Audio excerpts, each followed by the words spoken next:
Well, speaking of the Concession hosting this week, what does that mean to you? Well, I think everybody locally that's played the golf course feel that it's the most difficult thing we've ever seen. So we can't wait. I mean, we got the top 71 players in the world coming here to play a golf course that most people think is impossible. I think Bryson shot 8 under maybe in the NCAA's here to win, but it's a good golf course. It's built on a huge scale. It's 7,700 yards long. Jack and Nicholas and Tony Jacklin built it together. It's called the Concession. The greatest show of sportsmanship, I suppose, was Jack conceding a putt to Tony Jacklin at a Ryder Cup. And they model that whole club's concept. It's kind of a Ryder Cup theme, but the course itself is pretty difficult. I mean, there's at least 6 very dangerous shots at Concession. And, that's all you can ask for. I mean, at Augusta, there's probably 4 or 5 pretty dangerous shots. The greens are contoured like the Augusta a little bit, and things are going to run off, and they don't stop until they end up in a bad spot. So it's kind of a mystery. I think if the wind doesn't blow that much, they're going to get to hit 10 sand wedges. So I see low scores personally, and I just think those guys are going to show up. 20 of them are going to be really, really hot. So when you say low scores, are we talking about like close to 18, 20 under par? Is that what we're looking at to win the week? Well, only if the wind doesn't blow. But see, the thing is, the golf course is so drastic and so severe that if the wind does blow, I mean, it'll be single digits under par. It's a scary course. I mean, I try to look at it from, maybe like Ches Reavie or Kisner's driving distance, and then try to look at it from Rory McIlroy or Bryson or DJ's driving distance. And I see 2 really completely different golf courses. The big hitters are going to be able to fly. Some of those holes maybe only have 2 or 3 dangerous shots, where Ches Reavie and those other guys are going to have the 5 or 6 really scary shots. And the thing is that, at Augusta, a lot of times it's a iron into 12 or the second shot at 13 or 15. But at Concession, it's going to be with a driver. That's all the real scares are going to be with the driver. Yes. Well, for you, though, you're going to be calling the shots there for NBC Golf Channel. And it's your course. What is that going to feel like? Well, I don't know yet. I think everybody wants to know what they're going to shoot. It's going to be cool to have the best in the world show up at this place. And I think they're going to fall in love with it personally. It's in incredible shape. That's the best part. You get caught by surprise and have 5 weeks to prepare for a tour event. That's not easy, but I think they pulled it off. It's going to look great on TV. As soon as the producer, Tommy Roy, saw it, he said, "Oh, yeah, we have to get the airplane in for this tournament." So it's not a blimp, but there will be a plane flying around giving us aerial shots. That'll be pretty cool. Yeah. Well, are there some guys that you think it might favor at this point? Anybody come to mind? Are we thinking about windy condition players, guys from Texas, any of that kind of stuff? Or I think it's a big hitter's paradise, truthfully.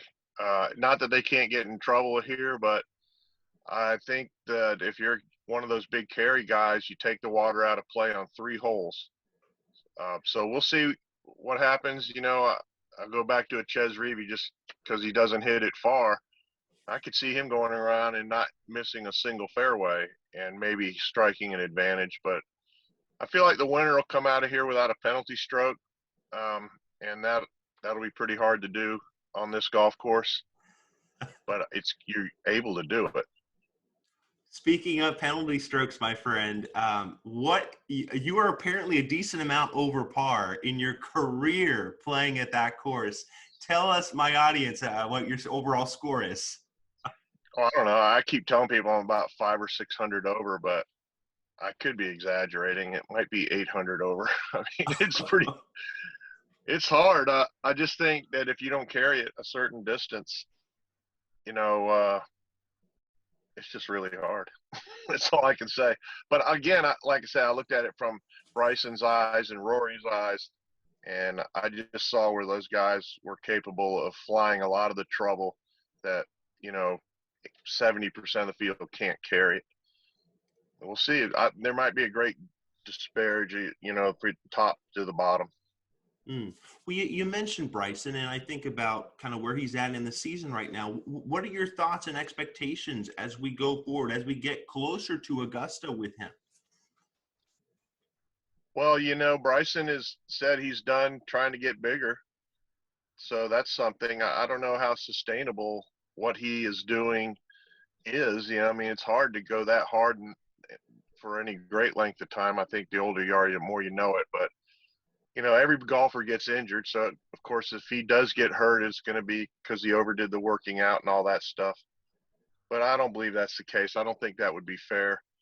Uh, I just think he's going to be super confident. He knows Augusta. He should be the favorite here, really, because he won NCAA's at Concession. And, yeah, we'll see what happens. But I always like Bryson's chances. Yes. Well, you know what? Like, as we look at the PGA Tour now, golf betting, professional golf betting has become so popular. I know you yourself, you're a big poker player. You're unbelievable playing poker. So what are kind of your overall thoughts as this gets more popular? What's that? Just overall betting on golf and what we're seeing Oh, and all that. I'm not a huge fan of it yet. I just see that it's a can of worms. So, I mean, I'm more old school about it. I get the interest in gambling on golf. I know in 5 states it's perfectly legal, but it would just be really awful if people started yelling in backswings and stuff like that to win $100 bet. I don't know. I don't like it, but I don't think there's any stopping it. I don't think we'll go the other direction and eliminate it. There's money involved there somewhere. But could it bring more people into the game and in some way there too? Because it is still kind of a niche sport, Oh yeah, no doubt about it. I mean, look, I never thought the PGA Tour would drive their brand to China, but they did, and they said they were going to do it, and they did it. And I think that the gambling thing, it's probably here to stay. And the guys that run the game, I think the tour, the powers to be, are visionaries, and they're seeing way out ahead of where I would be. I'm day-to-day guy about the tour and what's going on at the moment, but they have to be 10, 15 years out front. So I'm sure they've thought about this. Personally, I don't like the gambling aspect of that. Even though it's a gambling game, it may bring more people to the sport, though, and they're more visionaries than I am. Yeah.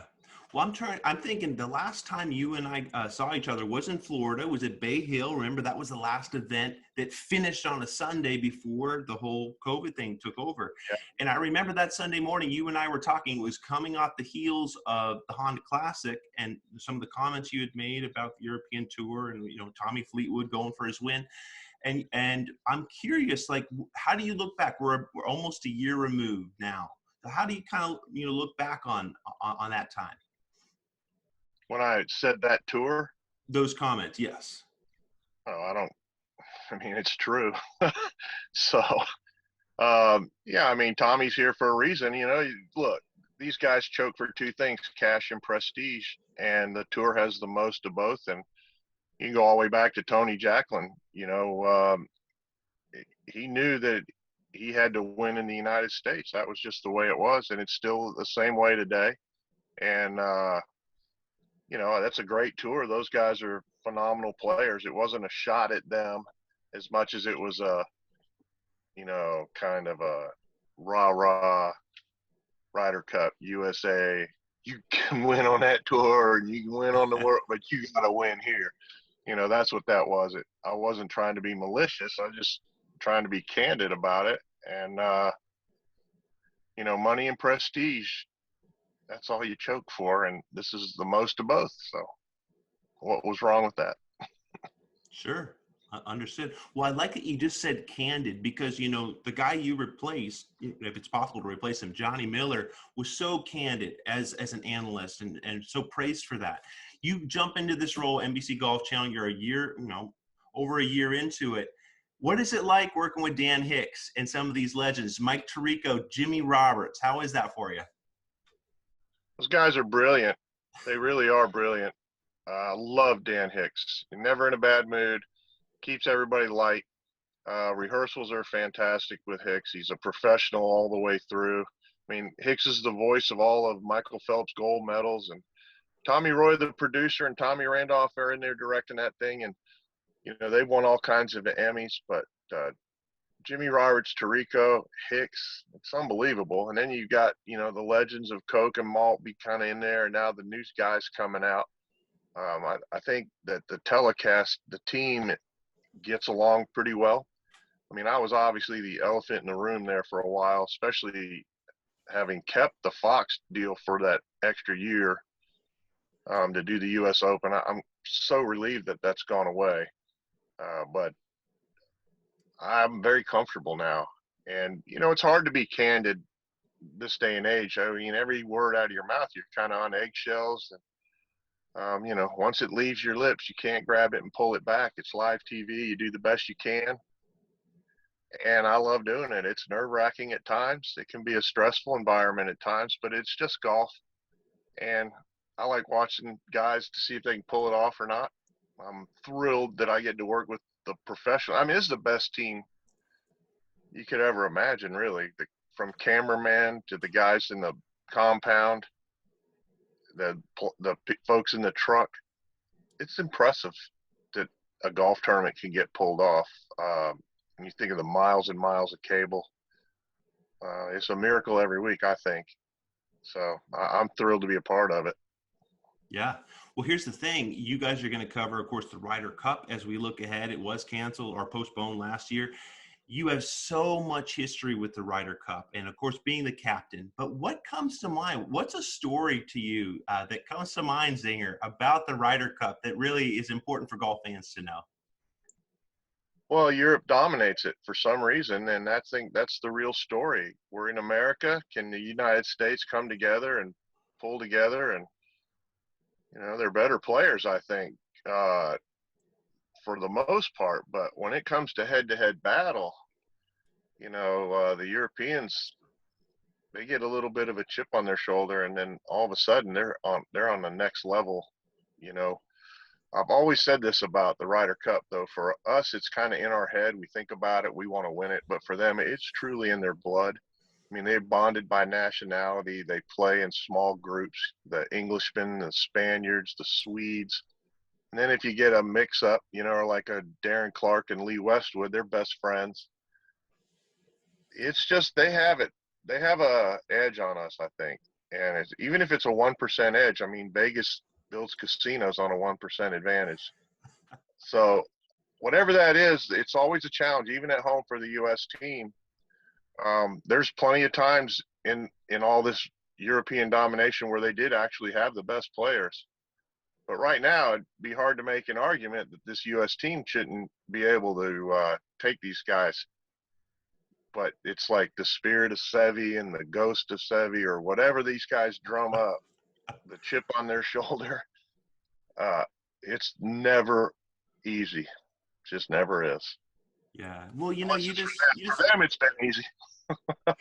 Well, you know what? You mentioned this, the Ghost of Seve, they drum this up. You know what? Like, I'm an American journalist, and I see what they did at 2012 at Medina, and the Spirit of Seve was the first one played since he passed away. And they came back from just as big of a deficit as you guys had at Brookline. And it was on the road, though. And in some ways, and I look at other American golf fans, I don't feel like American golf fans give European team enough credit for that 2012 comeback. What do you think about that? I mean, I don't know if they are even considering whether they get credit or whatever. The fact is they came back, and yeah, that was a pretty big upset, but it was after Seve's passing. Jose Maria was the captain. It was kind of almost storybook, really, yeah. Unless you were the American side, and they probably got caught off guard. They got behind early, and then the reality hit that, you know, this could actually go the other way, and it did, and in a landslide. So yeah, good for them. The U.S. team has come back and done it. So now they're even in that regard. We'll see what happens at Whistling Straits. I don't, you know, it's weird to me that you would take a Ryder Cup to a links course and say, you know, we're going to take you guys down over here. when you've lost 9 of the last 12 or whatever it is. But we're going to the links course at Whistling Straits to try to take these guys down, and that's not a gimme either. Well, you make a great point. The PGA champions at Whistling Straits, none of them are Americans, Paul. You know, Keimer. I mean, I didn't know that. I just know that it's just very linksy looking. It might not play linksy because of the conditions, but sure looks it. I think they probably feel more at home than we would. Well, Steve Stricker has a big task ahead of him. And what are you looking forward to as we see him put his team together? You know the players, the cast of characters, and, what do you see there? I really don't have a clue. Honestly, I think they're only going to take 6, and then they're going to pick 6. So the picking 6 players, to me, I'd rather see them make it on their own merit. Maybe pick 3 or 4. But look, if you're 7th, you're probably getting picked. If you're 8th, you're probably getting picked. 9 will probably get picked. And then they'll, maybe 3 guys that aren't in the top 9. So I really think you may say you're picking 6, but in reality, how are you going to jump over the 7th, 8th, and 9th? If Patrick Reed's 7th, 8th, and 9th or something like that, then that will be some real interesting drama right there, won't it? See if they jump over him or if they grab him because he's so great, or if they hate him. We'll see. Well, it's interesting. I don't know. I don't know how they feel about him in general. Right. Well, it's interesting that you say that because in 2016, I don't know anyone else who could have stopped Rory McIlroy in that lead singles match on Sunday. That was unreal stuff. You know what I mean? Like it was amazing. So my question to you about Reed is like his talent is unbelievable. What do you make of what's happened with him recently and kind of what, like you said, everyone's kind of they have to take everything into account, right? I mean, I think Reed did probably everything that was technically correct at San Diego, but optically it didn't look that great. He's got to be on his best behavior. And, but I think, he doesn't care. He's like sticking his chest out saying, come and get me. If you don't like me, I don't care. So he's an interesting cat. I really like the way he plays. Watching him hit balls just blows your mind. And he has a great work ethic. He's isolated himself. He's on an island out there, kind of. He's got his family. And, yeah, I think he makes golf interesting for sure. Yeah. I mean, is it good for the game to have a different kind of personality? Like there's a lot of players out there that, would maybe be called vanilla. Yeah, I don't know if I mean the way Patrick Reed, the controversial part, I'm sure he hates that, but he did it to himself with the sand thing, and it's just the way it is. But yeah, golf villain's not bad. I mean, yeah, villains are good. So I don't think he minds playing villain role. The question is, do the players, well, I'm not sure what the players really truly think. And if he's 7th, 8th, or 9th or something, and you got 6 picks and you don't pick him, that's sends a message. So there's going to be some drama there if Reed doesn't get in the top 6. Yeah. Well, I'm looking at other young players here. Tony Fenow, of course, had a big run at the Genesis of the LA Open. Didn't get it done. He shot 64 on Sunday, but again, didn't win. What is your thought? Is it glass half full? Is it half empty on Tony Fenow? Shot 64. I think he just needs to be a little more situationally kind of clutch. I mean, he had a putt to win. It's all you can ask for.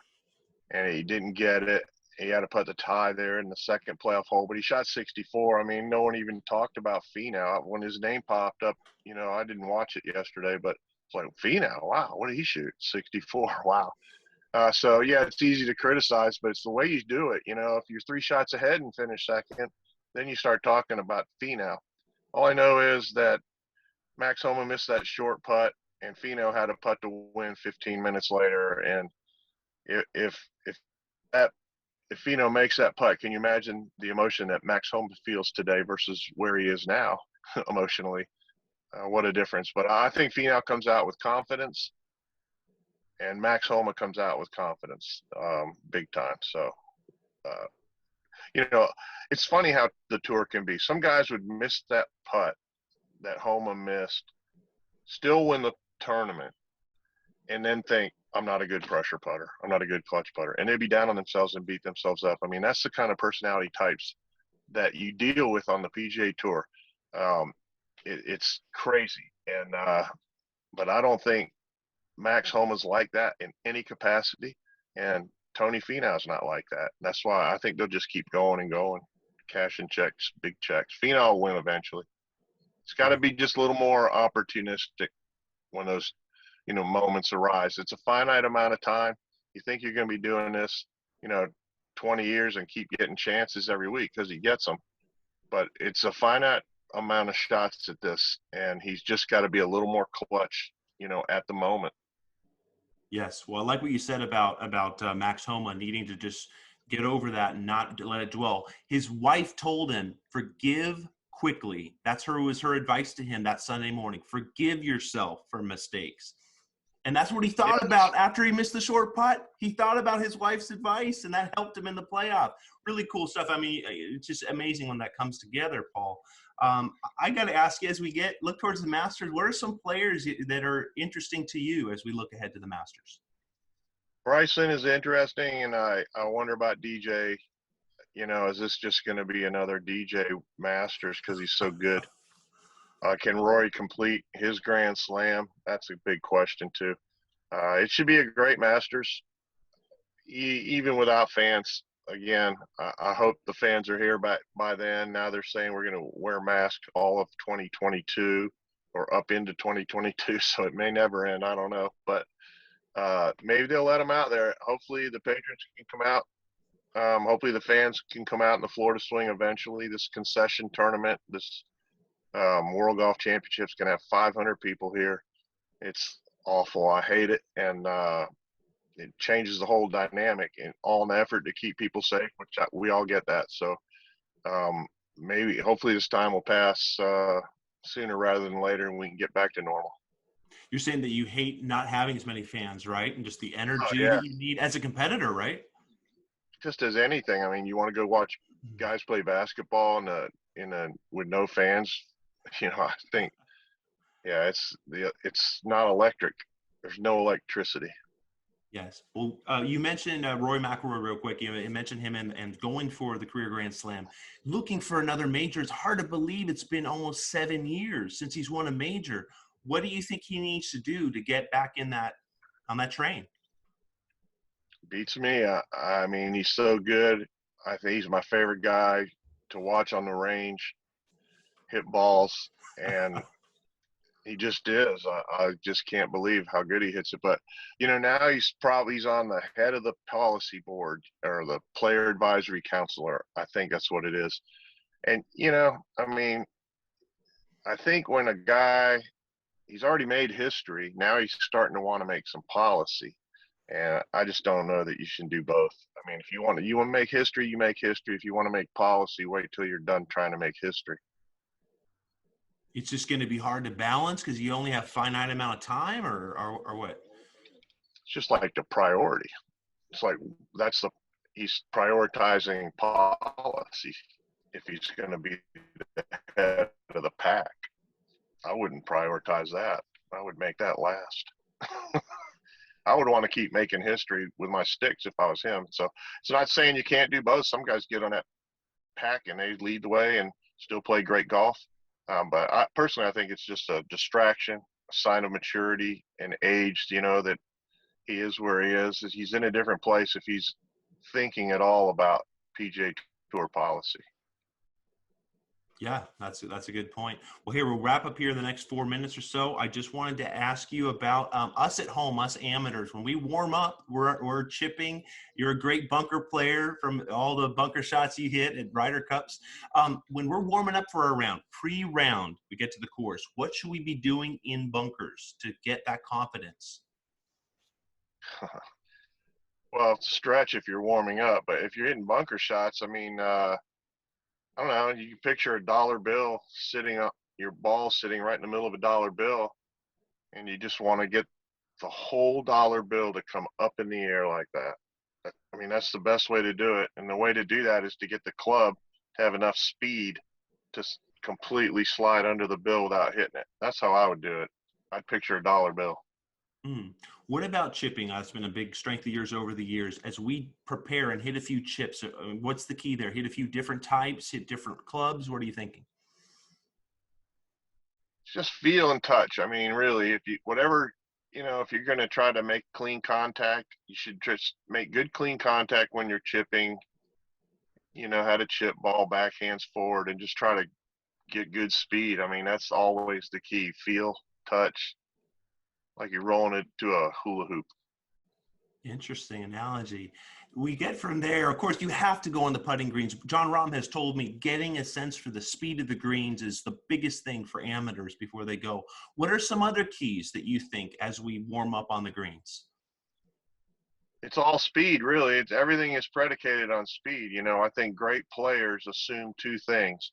They assume they're aimed correctly, and then they assume that they're going to hit at the right speed. When they're putting poorly, then they can only assume one or the other. So I'd say work on speed. You have a putter you can aim. You can assume you're aimed correctly, I think. And then all that's left is whether or not you read it correctly. Are there little tips, little aids that we can use as amateur players just to really get more dialed in with that? I don't know. I mean, I always used to practice with something above ground a little bit, which helped. It's easier to practice to something like a bottle of water. You could hit that all day versus trying to fit it in the hole, which is kind of restrictive feeling. How long were your warm-ups usually when you got pre-tournament round? How long were those typically? I'd like to get to the course about an hour and 20 before my tee time and get going, start about an hour ahead, give myself plenty of time. And I always finished off with putts and chips and then would walk down to the tee. And on that range, what do we need to be thinking, like, in order to get with our swings and stuff, like mentally, what position do we need to get to? I'm not even sure what that means. Well, okay. How do we get confidence on the range is what I'm saying. Well, I don't know. You hit a couple good ones. I mean, my thing when I was hitting it decent, I would just go to the range to get loose. That's all I ever tried to do. I mean, if you're going there to get instruction or to have something to work on, that's something different. But if I'm going before I go to play golf, I just want to get loose.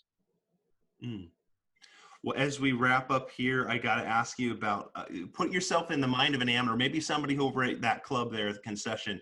When we're on the 18th hole and we're trying to break 80 for the first time, we put so much pressure on ourselves. What do we need to be thinking? What's the right attitude to have? You got to make par to break 80. Well, if I had to do it, I would say I've parred this hole 50 times or whatever. I don't know. It's self-belief. You got to sometimes you got to talk yourself into it. Especially if you know exactly how you stand like that, then that becomes the challenge. You're in the same situation as a tour player for different stakes. It's your own mental battle. And you just got to win the battle, man. Just fight it out. Break. If that's a goal, you just can't let anything stop you from making par. Don't just hit it good. Hit it, clutch it up. Last question for you, my friend. Dave Thielke on Twitter asked, would love to learn more from Paul on how he and Payne became great friends in the early days on tour. Because of our wives, actually. And that's generally the way it is with any of the tour players. Well, I shouldn't say that. I mean, we all get to know each other out on the course, but like I knew Payne was good and all I wanted to do was beat Payne. But then when our wives became friends, then slowly but surely we became friends. That's awesome. Well, hey, it's been great getting to know you. Of course, in 2018, we met at Shoal Creek. Remember the U.S. Women's Open? It's been a fun ride so far. Great friendship. Yep. Good to get to know you again more here on the podcast, Paul. And good luck this week at the Concession. Yeah, thanks. Good luck to you too. Appreciate it, Garrett.